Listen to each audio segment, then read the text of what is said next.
High বন্ধুরা, কেমন আছো সবাই? আশা করি ভালো আছো। আজ বড়মশাইয়ের আবদারে কষা মাংস আর লুচি তৈরি করলাম। ভাবলাম এই রেসিপিটা তোমাদের সাথে শেয়ার করি।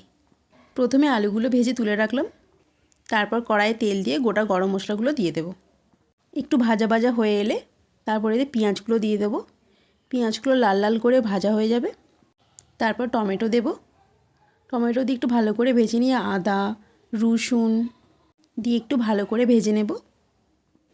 এরপর টক দই দেব।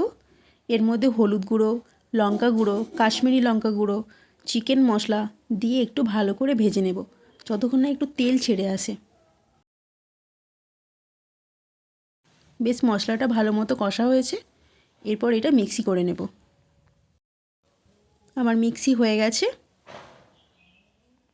এরপর এটা কড়াই দিয়ে দেব। ভালো করে নাড়াচাড়া করে নিয়ে এবার মাংসটা দিয়ে দেব।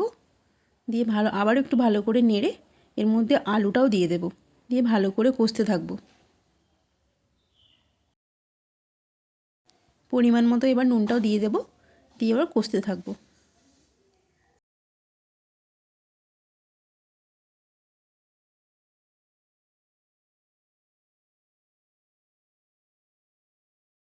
প্রায় আমার কষাটা হয়ে এসেছে। এবার আমি জল দিয়ে দেব। এখানে আমি 1 বাটি গরম জল দিয়েছি। মাংসটা প্রায় হয়ে এসেছে। এরপর ধনেপাতা ছড়িয়ে দেব, দিয়ে নামিয়ে নেব। কেমন হয়েছে বন্ধুরা অবশ্যই কমেন্টে বলবে। লুচিও আমি ভাজতে স্টার্ট করে দিয়েছি। ফুলকো ফুলকো লুচি কষা মাংসের সাথে আহা! ভিডিওটা ভালো লাগলে অবশ্যই সাবস্ক্রাইব করে দিও। আজকের মতো টাটা।